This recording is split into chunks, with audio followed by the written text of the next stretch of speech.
Hello and welcome to Media Monitor on the SABC News channel, independent and impartial.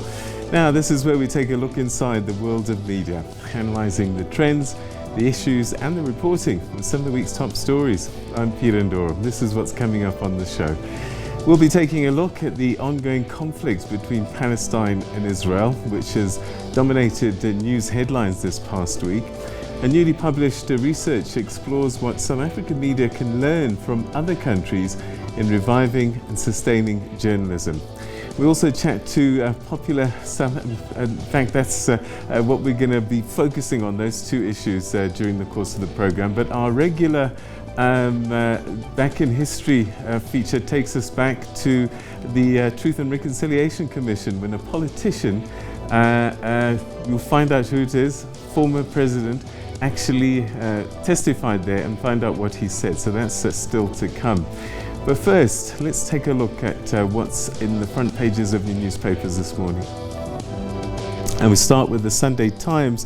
The Sunday Times is reporting what appears to be massive corruption in the building of Eskom's Kusile power plant. Millions of rand in unnecessary contracts, a spending spree on furniture, and even a donation to a foundation chaired by the former President Jacob Zuma's fiancé are all part of what looks like the Kusile power station spiraled out of control to more than 161.4 billion rand. Let's take a look at the City Press, and their lead story is about the ANC Secretary General Ace Magashule, who says that I do not fear expulsion. The paper says that after a failed one-man coup attempt and with a criminal case pending, Magashule's involvement of the judiciary in ANC matters may just be his final gamble, according to the paper. The Sunday Independent, that's leading with a story about the ANC saying that the party needs serious prayer. The paper writes that struggle veteran and one of the legal minds behind the step-aside rule, Matthew Sposa, has turned to prayer as Secretary General Ace Magashule mounts a legal challenge to try and set aside his suspension and confirm his own suspension of party President Cyril Ramaphosa. The Sunday Tribune is reporting on its front page all about the COVID-19 third wave having started. The paper says that 3 provinces have been hit by rising numbers of infections, and experts are convinced that the rest of the country will follow soon.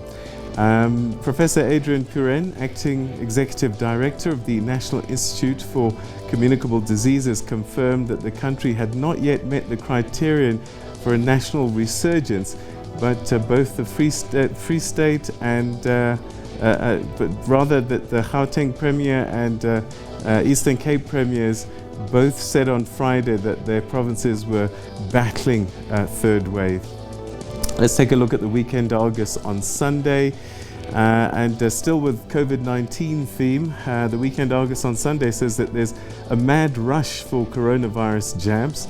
The paper says that snaking queues, sites running out of vaccines, people being turned away multiple times, and complaints of line skipping are rife in what is being described as a last-minute scramble to get healthcare workers vaccinated against COVID-19. And the Health Minister says that the country will be having to enforce additional restrictions to combat rising infections. And the Sunday World, well, that is got another story of a musician AKA saying that the aggrieved family of AKA's late fiancé Anele Tembe has allegedly hired a private investigator to probe the young woman's mysterious death. It was reported that she committed suicide. Well, they say that tensions between the rapper and the Tembe family have grown to new levels. The paper's also saying that AKA is demanding a luxury watch that he had bought for his fiancée be returned to him. All right, so that's what's on the front pages of the newspapers, and we'll take another look at those papers later on in the program. But most of you get your news now on social media. You don't even bother with the newspapers anymore. So let's take a look at some of the trending topics on social media this morning. And this is the situation. UFC, always a favorite on Sunday mornings. Sacred Space, also another regular. And the one I think that a lot of people are going to be looking at quite a bit today is this number 2, polyandry. Now, polyandry is, of course, this thing of having more than one relationship at the same time. And so that is what people are tweeting about this morning. And all right, so some people like African Hashler says, we live in a society with a high gender-based violence cases, and already they want to implement something that will cause a major imbalance in the traditional gender setup that is well thought through and a final coffin to a dead society. Interesting. Okay, so not everybody is happy with this, to be honest with you. Hazel says polyandry has been happening for a long time. The only difference is that men will now know about each other. Okay. Marcus says we are ready, lobola us and put a ring on it, but first have the courage to ask us out on a date. Okay, fascinating. Mboni says polyandry is driving men crazy. They've been able to be polygamous all this time. Now when women get the same opportunity, they lose the plot. Okay, and Olayowola says hypocrisy is supporting polygamy and labeling polyandry as unacceptable. All right, and Kat M says, I'm ready to get married by a rich woman who is married to a rich man. We will dress like twins. Rotman. Okay, all right, so fascinating thoughts. So I wonder what you think, you know, that perhaps women can also have many relationships, many men, husbands, much in the same ways that in an African tradition across the continent, we've been polygamous by and large, been allowed to be polygamous by and large. So polyandry opening the door for women to enjoy the same rights. Your thoughts? Interesting. Okay, so that's what's on social media. All right, we've still got quite a bit to go through, so stay with us.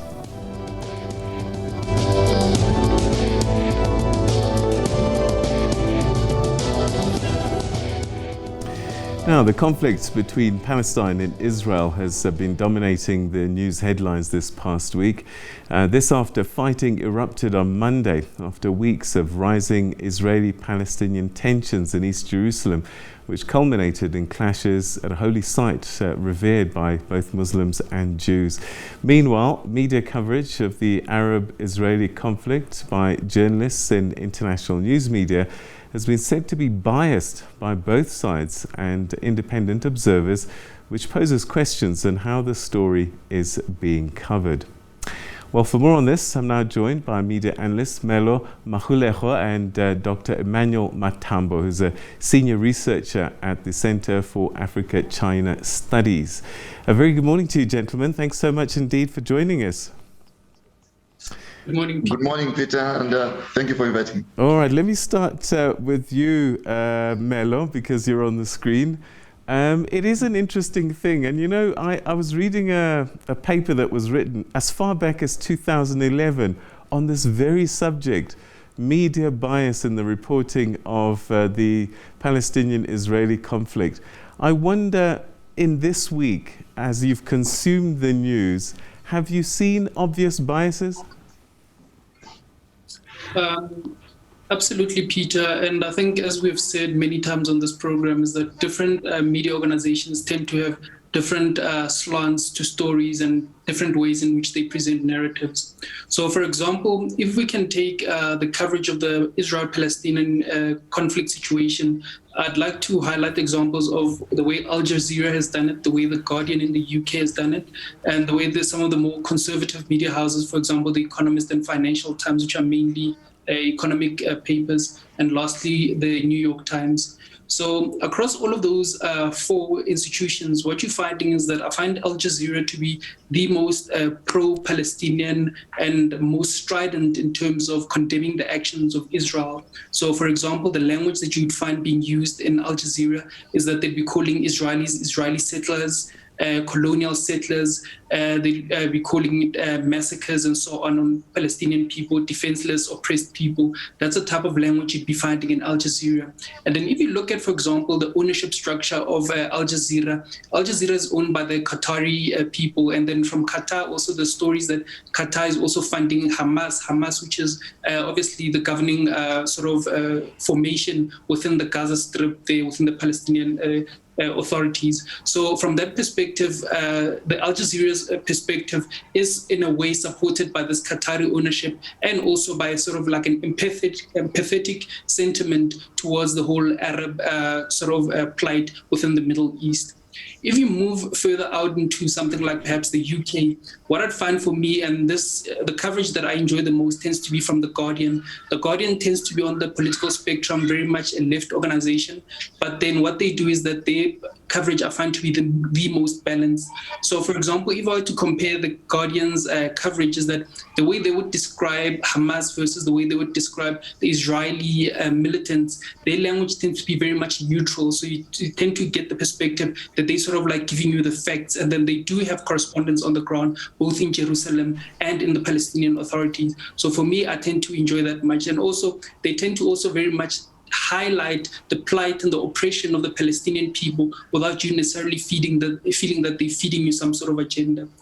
Other publications, such as, for example, if you look at the Financial Times and the Economist, those ones we know that they tend to be on the economic policy very much on the right, very much neoliberal. And then this also tends to feed in also their social perspective and the socio-economic reporting. So the things that you'd find there is that, for example, the narrative center in their thing would tend to be Israel. So by narrative center, I mean, like, for example, if we take an example of the movie Cry Freedom in South Africa. That movie is supposed to be about the liberation of Black people and about the plight of Steve Biko. But actually, if you look at that movie, the narrative center is about a white family and their struggles with the apartheid regime. So when I'm talking about narrative center in the context of the Financial Times and the Economist, the narrative center tends to be about Israel and the plight of Israel. And then they specifically would come across in headlines that you'd find, for example, in the Financial Times, where they would talk about the Iron Dome missile protection system is defeating the rockets that are coming from Hamas and Gaza and so on. The language that they would be talking about to describe Hamas would be a militant organization, a terrorist organization, and so on. That's the type of language they tend to adopt. Okay. So if you look further across the Atlantic with the New York Times, obviously what they tend to do, that they try to be balanced.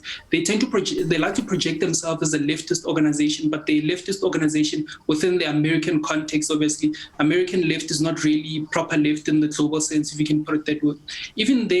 Even sometimes when the New York Times is trying to be balanced, you'd find that they seem to be slight biases towards perhaps the Israeli side of the argument. And that slight bias doesn't come across in them actually actively promoting the Israeli agenda, but then in the way they tend to describe Hamas. So if you contrast them, for example, against The Guardian, the New York Times, they tend to be very much describe Hamas as an Islamist organization, a jihadist Islamist organization. That in itself may seem neutral, but then there's a value judgment which is being placed in that on top of what may alternatively seem like an objective analysis. If you come finally home to South Africa, obviously due to budgeting constraints and so on, South Africa does not have the foreign correspondence that you tend to have for the global newspapers. So what we tend to do is that South African reporting by and large tends to rest on two pillars. And those pillars are fundamental regurgitation of what the foreign media houses are reporting. And on the second pillar, it tends to be sort of an editorializing type of posture. So giving opinions in terms of what they feel should be happening in that Israeli-Palestinian situation. So, for example, if you look at the Times Group, what I find is that their reporting tends to very much prefer to repost articles from Reuters. And these Reuters articles tends to be very much they pretend to be neutral, but you can hear that they're very much on the Palestinian side. And finally, for example, on the Independent Times Group, the Independent media group tends to be very much pro-Palestinian, and you can pick this up in terms of their reporting and their sort of like empathy. I suppose that's a reflection of the ownership as well. All right, we'll come back to some of the things that you talked about. Pretty comprehensive. Emmanuel, do you share the same sentiments? Perhaps let's start here at home in South Africa, what you've picked up. Good morning, Peter, and good morning to Melo. Indeed, I share the same sentiment. When it comes to South Africa, though, there is a strong feeling that South Africa is pro-Palestine in its orientation. Even members of the Jewish community here in South Africa have historically been more inclined towards the cause of the Palestinians. I mean, Ronnie Cassius is one of the most prominent people, a Jewish South African, who has been very condemnatory when it comes to Israelis' occupation of Jerusalem. So the media, as Melo rightly put it, tends to be towards that. But then what I have found out as well is that there has been a bifurcation of sentiment when it comes to the Arab media, because Israel, especially Benjamin Netanyahu, has been trying to make some inroads with certain sectors of the Arab community. But then there has been a strong condemnation, especially in Algeria and in Turkey. The pro-government Saba media in Turkey has actually warned Israel that its day of reckoning is coming. So there is that bifurcation of opinion. But when we look at South Africa specifically, if it's not neutral, then it tends to be pro-Palestinian, and that, of course, comes from South Africa's own history, regrettable history of apartheid, and of course the war that Israel has built in Israel has been called the apartheid war. Reuters chooses to call it the separation war. So that just gives you the orientation of where the difference in terms of opinion between Reuters, for example, which is the Western media outlet, and South African media is. So there is that kind of difference, and it is because of historical context. All right, Melo, let's come back to you. I mean, how do you tell the story then? Because more than 100 people are dead this week. Rockets, 1,500 plus have been fired. And missiles from the Israeli side have brought down residential buildings. How do you tell that story in a neutral, objective way when what we're seeing, there's nothing neutral about what's happening on the ground? Absolutely correct, Peter. And I think for me, one thing that weighs heavily on this context, right, is history. The history of the conflict itself, the history of suffering, the history of the asymmetry of power within that conflict situation, right? And I think that history very much strongly leans towards the Palestinian people and their suffering, right? In terms of whether or not they feel there's an asymmetric balance in the negotiation process between them and Israel. So for me, how do you tell the story? That the question is best for me represented, for example, in the examples that I've cited with The Guardian, is that they tend to be very much try to bring you the facts, bring you both sides of the situation without necessarily trying to slant or skew to a particular perspective, such that you can be able to get the best representation of what's going on. But yet at the same time, The Guardian does not cop out of actually highlighting the oppression that the Palestinian people are experiencing. It does not cop out from highlighting the asymmetry of power. I think that for me is very much an important aspect of this, because what I've often find is that because of this power that sort of like the Israeli lobby tends to have, especially seen in the US media, the US tends to be very much almost unanimous in support for Israel in these type of contexts, is that you tend to find that because of that power they have, even in South Africa, I do feel that you do sometimes have a little bit of that pushback. People are very much afraid of condemning any asymmetric and disproportionate missile firing that would come through from Israel, precisely because they have that institutional support, either be it militarily from the US and militarily from the Israeli state. So for me, ultimately, you do have to highlight the plight of the Palestinian people, but also at the same time, you do have to accept that on both sides, there are human beings who are suffering, and then we are seeking a sort of a long-term solution. Yeah. Emmanuel, I want to focus on South Africa a bit more, and I just wonder, do you think that the media, in its reporting, does influence public opinion?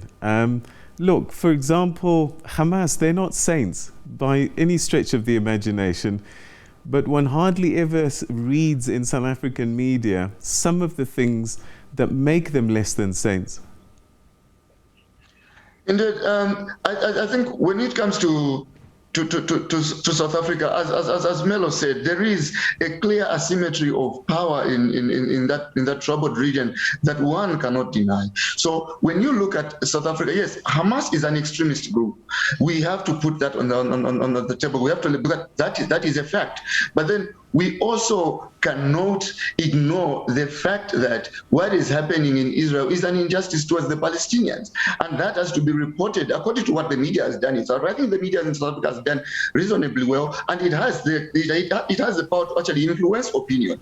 This is the topic of the media and how it reports the Israeli-Palestinian war can actually be drawn back to as far as 40 years ago in 1981, when Edward Said wrote a book entitled Covering Islam. And in that book, the word covering was both meant as a journalistic term to cover, but then it was also meant as covering the truth about Islam, because he realized that Islam and Arabic sentiment is deeply demonized in the West. And that is because the media has the power to actually change the opinion. Today, people have access to social media, for example.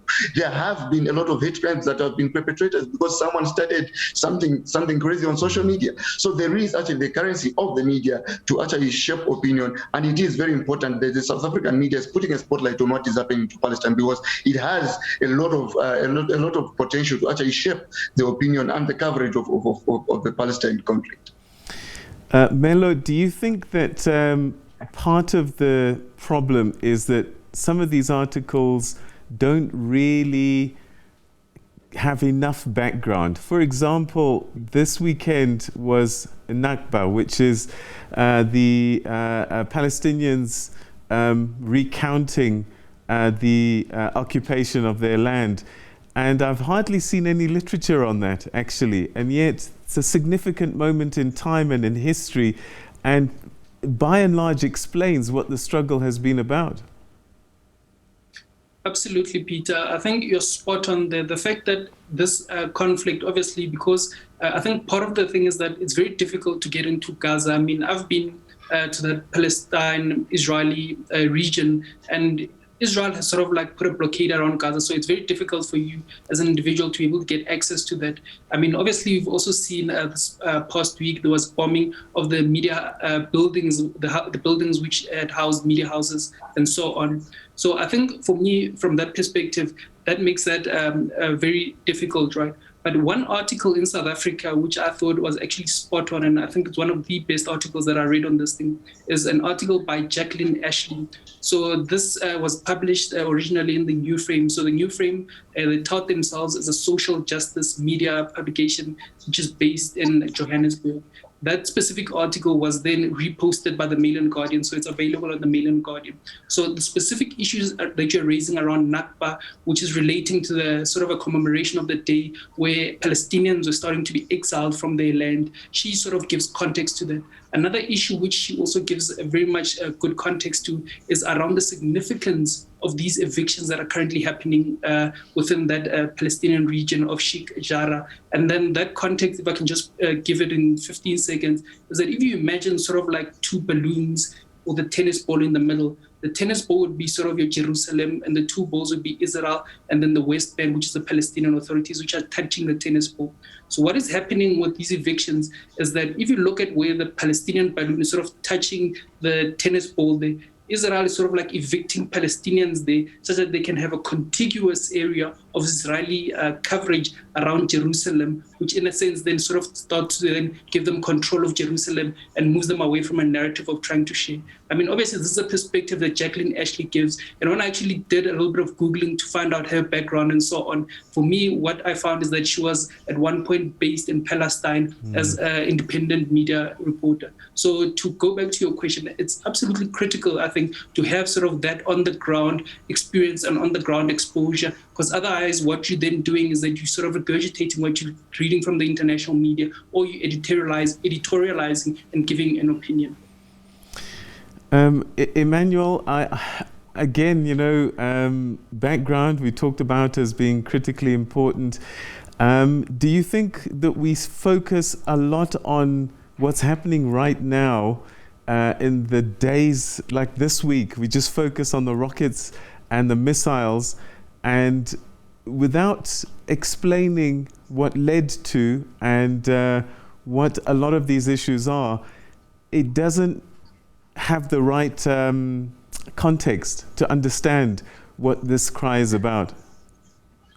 Indeed, I think as Melo alluded to it, and as you have said as well, it is very important to actually understand what is happening at the moment in the broader context. Let us even look at what is happening internally in Israel itself. I mean, Benjamin Netanyahu is struggling at the moment to come up with a government. And what has he done? He has actually reached out to the Jewish Power Party, or the Strength Party, as they call it, an ultra-nationalist party that actually caused some of the havoc that is currently happening in Israel. So we have to understand that broader context, and not only that, we also have to understand it in even a longer historical context. The United States, for example, feels it behooves the United States to protect Israel at all costs, because President Harry Truman played a critical role in 1947 in establishing what today is known as Israel. So the United States thinks as if, you know what, Israel, however errant it might be, we actually owe it a lot, and because its creation is fundamentally our own creation. That is why there is kind of that the difference of opinion, and what is happening at the moment cannot be distanced from that historical context. And we here, Africa, having been previously colonized, we look at Israel as an imposition on the land of Palestine. So everything that is happening should be understood in that broader context. Israel's own internal dynamics at the moment, because it is happening at a time when Benjamin Netanyahu is extending overtures not only to the nationalists but also to some Arab regions. That is why in Algeria, for example, El Charouk, a news outlet in Algeria, said what is happening at the moment is actually an indictment on the normalizers. These are the people who are espousing the idea that the Arab region should normalize its relations with Israel. So there is that extended context through which we can actually understand the current crisis. All right, gentlemen, unfortunately we've run out of time, and this is something we can talk about at great length, to be honest. But to you, Dr. Emmanuel Matambo, Senior Researcher, Center for Africa-China Studies, thank you very much indeed for joining us. Melo, Magolego, Media Analyst, thank you both for joining us and your contributions.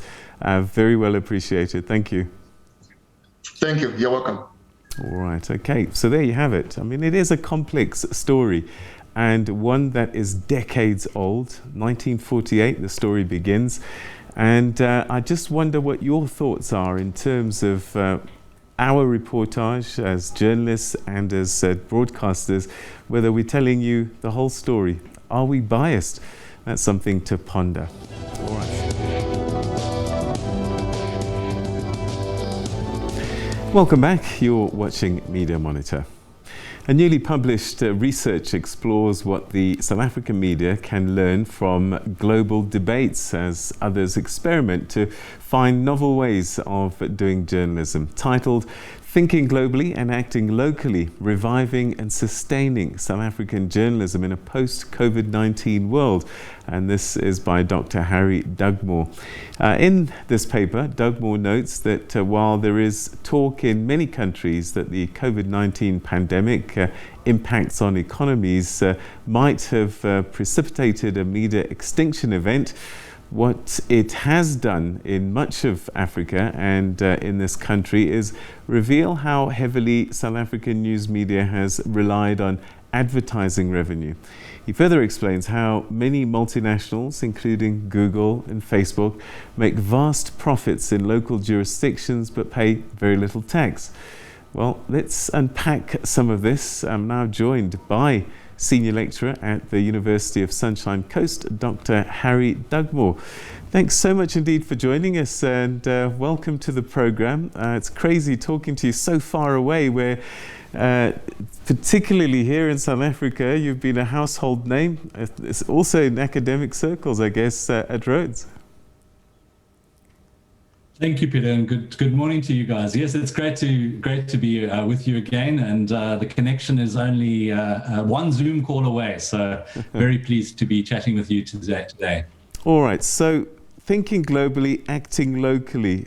What inspired this for you?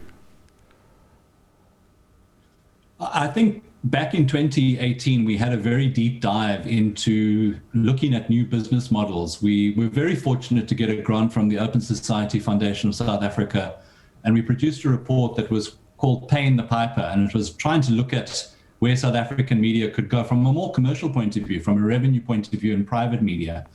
Obviously, once COVID hit, things happened at a much more accelerated pace, and a lot of local media around the world, including in South Africa, including newspapers, community radio stations that have been around for a long time, hit this incredible advertising wall. It happened everywhere, and hundreds, in fact, thousands of papers around the world just have moved out of print and either closed entirely or gone online. So once COVID hit, we shifted from updating that previous report to looking at, well, what is the rest of the world doing? Is it just going to be no local news?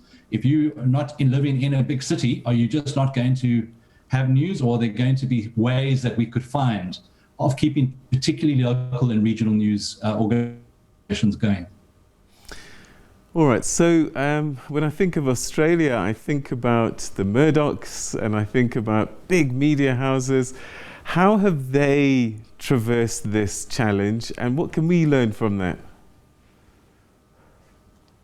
Well, it's very interesting that you mentioned that, because we have very high levels of ownership concentration in South Africa, as everybody knows, and that hasn't changed very much since 1994. Australia, too, also has incredibly high levels of concentration. So the News Corp, the Murdoch company, controls about 60% of the city papers across the country. And between News and another company called Nine, it's pretty much 95%.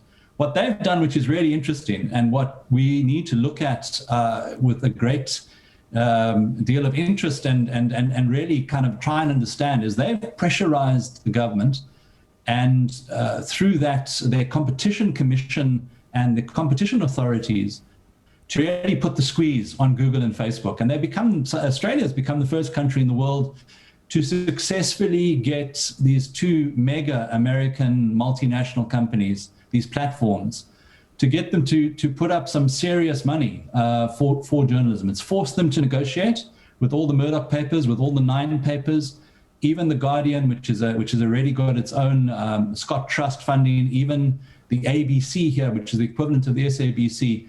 All of them are now negotiating under the strict supervision of this government competition authority deals to the satisfaction of both parties. But they put their thumb on the scale on the side of their local media, because even those big papers, as we've seen with our big South African newspapers, as even the SABC's seen with its own revenues, Google and Facebook is taking a lot of the digital media advertising money out of the country. And so you've got to find ways of doing that. And Australia seems to have found a way. You know, it's fascinating. As you talk, I cast my mind back to 1976, 1977 in South Africa, because all of a sudden television came in and the newspapers went through what literally was a bloodbath. But somehow they found a way to get through, and it was because consumers were moving on. Isn't this more about finding ways to deliver news in a way that consumers want, and that's where the revenue will be, not so much the models that existed like in 1976, 77, where the only place you could advertise was in a newspaper? That's a great analogy, and that really is true. We are going through another transition similar to the advent of TV. TV is going through its own transition with the advent of all the streaming services around the world, the Netflix, etc. of the world. But yeah, you've got to follow your audience, and the audiences have moved ahead of journalism in many countries around the world. They want it non-linear, they want it at different times, all the time. They often want to consume news via their social media. And you need to be very dexterous and very flexible to go and meet your audience where they are. The difficulty is that even if you succeed in doing that, at great scale, it's very, very hard to then extract a payment for that. People move through their social media so quickly, they hunting and pecking, and a very different kind of consumption of news to the more relaxed, sedate, sitting in front of a TV station, listening to a radio news, reading a newspaper. The experience on the internet is one which is much more frenetic and speedy and much less brand loyal. You just want the news. You know, who won the FA Cup today? What's happening in the ANC, NEC? You know, and you kind of going through it at 6 speed. So it's difficult to monetize. It's difficult for the SABC or the Star or the Cape Times or anybody to run advertisements and use that usual model where you have the audience and you now sell that audience on to advertisers. So other models that get more money from the actual consumers are the kind of directions that the rest of the world are heading towards. All right, so I guess where I'm going is, yes, you can force Facebook and Google to support media, but isn't it really about saying, look, the way we've been doing news is becoming extinct? Just like I think what we're doing right now, a massive broadcast institution, a presenter in studio, talking to someone via Zoom, that with YouTube and other digital formats, actually there may be people who are sitting at home in their garage, broadcasting to consumers, giving them what they want on a platform that they want.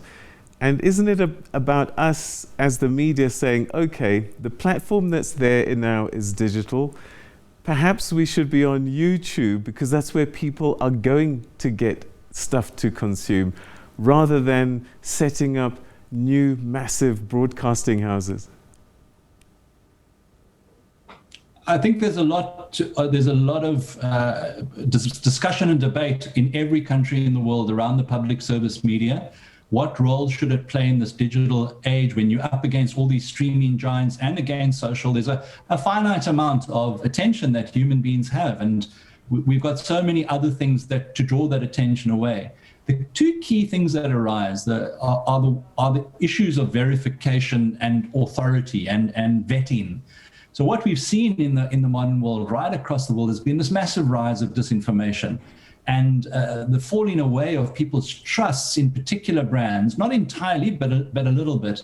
But it's amazing that organizations like the SABC, like the ABC, like the BBC, and all many other democracies' public service media still have incredibly high degrees of trust, because there's a real sense that there'll be an effort made to be fair, to be balanced, to try and get the various complexities and the nuance of the story, and to a greater or a lesser extent, one can rely on them to be relatively non-partisan.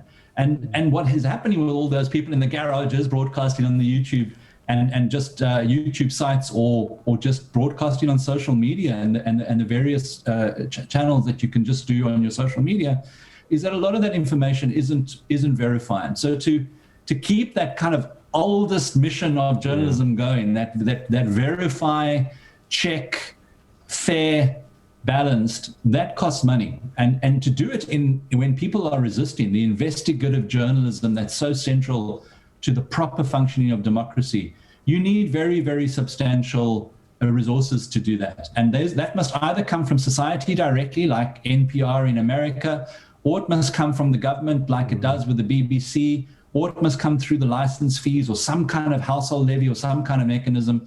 Because if you don't have it, if you don't have those sources of income, the advertising route is the one that has been most messed up by Google and Facebook and these other giant platforms. So that's the big change at the moment, is to try and either get users to pay or to find other mechanisms of funding verified news, accurate news.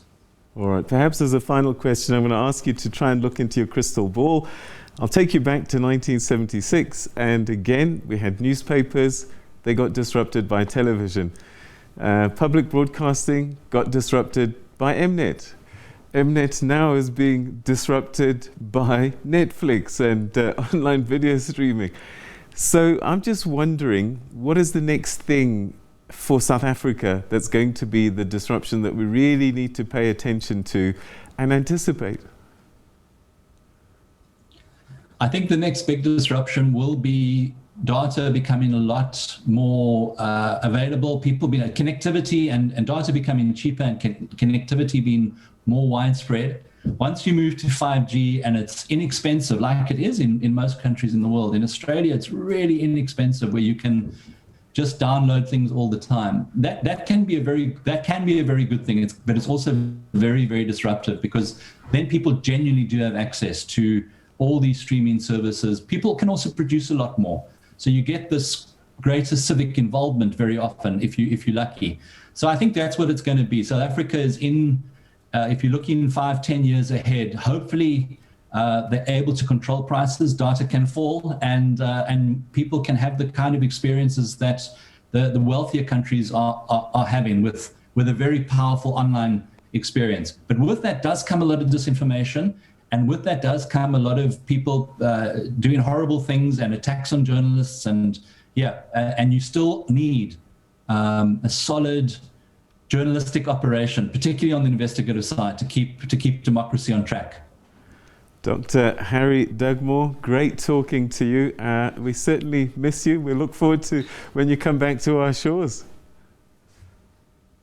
Thank you very much, Peter. I'll be back soon. Thank you. Brilliant. That's Dr. Harry Dugmore, who's in Australia at the moment, talking to us about lessons that we can learn as South African media as we see these continual disruptions taking place as we progress.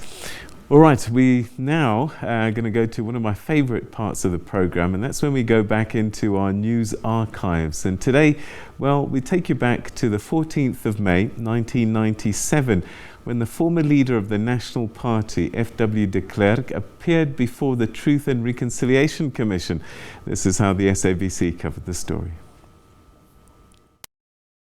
The National Party has refused to accept political accountability for gross human rights violations that occurred during its rule. This is despite the fact that several senior agents of the time have applied for amnesty. FW De Klerk today faced 6 grueling hours of questions put to him at the NP's second appearance before the Truth Commission. Jessica Pitchford reports. The TRC has received thousands of amnesty applications, some of them from senior military and police personnel of the apartheid era, accepting responsibility for murders committed in the name of the state. Matambo, in fact, died while he was being tortured, and there a commissioner of the police, in fact, has applied for amnesty for his part in the cover-up of Stanza's murder. FW De Klerk once again denied knowledge of apartheid murders. He said amnesty applicants weren't necessarily being truthful. We are dealing once again here with allegations made by people in amnesty applications who are trying to pass the buck. Sometimes it might be true, but in many cases, it won't be true. They must be very odd people to apply for amnesty for something they have not done. Despite Vlakplaas operative Dirk Coetzee having told FW De Klerk about the existence of death squads, Mr. De Klerk said today that he'd chosen to believe his police generals. You were given certain assurances about Vlakplaas by General van der Merwe. Do you still believe General van der Merwe? I don't question his word just on the basis of rumors.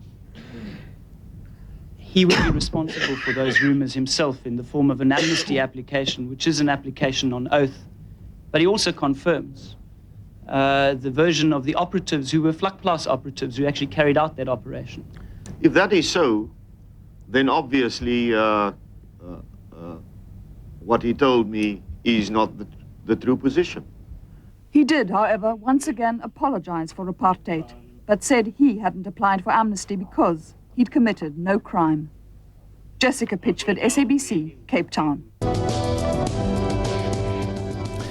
Right, it's time now to take a look at what's making news on the local front. I'm joined once again by Melo to take us through the Sunday papers.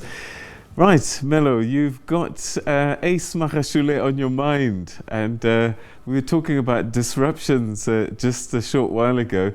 This story, major disruption for the ANC. I mean, absolutely, Peter. I see the story today is covered by both the Sunday Independent and the City Press as their front page story. So it's very interesting the perspective that they've taken. The Sunday Independent has sort of gone with the headline placing blame on the ANC, or leading with the headline from former ANC Treasurer Matthew Sposa saying the ANC needs serious prayer. Whereas if you look at the City Press, their angle is sort of like to maybe besmirch a bit Ismail Hashule's character, in a sense where they're talking about Ismail Hashule corruption in the subline there, and the major headline being that I do not fear expulsion from the ANC. So different angles, interesting perspectives. So for me, the issue here in terms of national interest is the fact that this Ismail Hashule step-aside story has sort of like taken center stage in terms of the ANC and what the ANC deliberations have become in the past week or so. This is very interesting, especially we'll see when we go to our next story with the report with the vaccination and so on, which for me, in as much as we may feel that this is an important issue to resolve, what it does is that it takes us away from the meaty issues of governance and of really delivering services to our people, because now what we're doing is that we're just indulging and entertaining palace politics, if you will. It will be very interesting in terms of the ANC when this thing goes to court, because Ismail Hashule seems determined to go to court and challenge the ANC internal processes. For me, the interesting part there is that if you look at the ANC constitution, there's the rule under which Ismail Hashule has been suspended is Rule 2570, and then there's been claims from some of the ANC members that no, you cannot appeal that type of suspension. But if you look at ANC Constitution Rule 2568, that rule says that an ANC member may appeal any temporary suspension which has been put forward to them. So it will be very interesting, the fact that Ismail Hashule, he did ostensibly put across an appeal, and then that appeal seems to have been disregarded by the ANC NEC.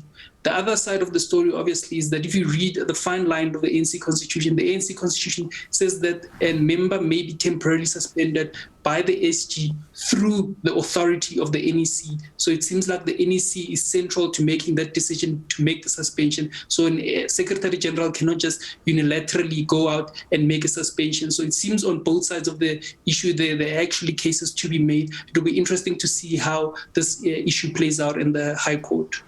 I'm fascinated whether the High Court will even bother with this, because this is a voluntary organization, and I'm going to compare it with a golf club. And let's just say that there's internal wranglings there. Do you go to court to solve something that does not affect the public in a sense? And I mean, will they even hear the case? So that's very interesting. So in terms of hearing the case, there'll be two issues, right? The one issue is whether this matter should go to the urgent court or not. And secondly, whether or not, if they do decide to hear it, or whether or not they'll decide to hear it. So those are the two issues. So whether it's an urgent matter or not, I'm not necessarily convinced that it's necessarily that urgent. So if it goes to the normal court processes, whether or not they'll hear it, I actually do believe that there is a case to be made here, because I think what this comes under, obviously the constitutional protection that South Africa is a country governed by rule of law, and everybody should have equitable access to rule of law, and any organizations, whether it be from administrative law or contract law, derives from that constitutional basis.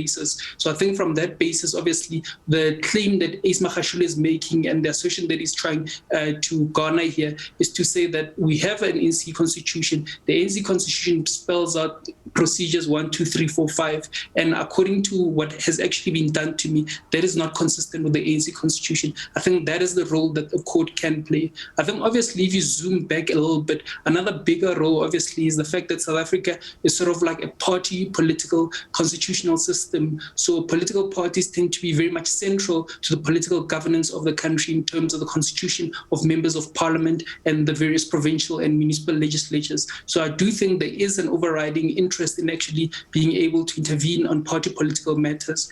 I think in terms of whether the court may make a finding in favor of Ace Magashule or in favor of the other side of which Cyril Ramaphosa is ostensibly part of, I think we could look at, for example, cases such as the DeLille case, the Patricia DeLille case, where the DA sought to suspend her and push her out of the party. And then that, I think at that point, she had Advocate Dalimpofu representing her, and the court sort of reversed that process, and she won that thing. And then obviously other cases such as the Ramakatsa case, which tends to be the basis of such party political suspensions. So I do think that, in short, there is a case to be made here.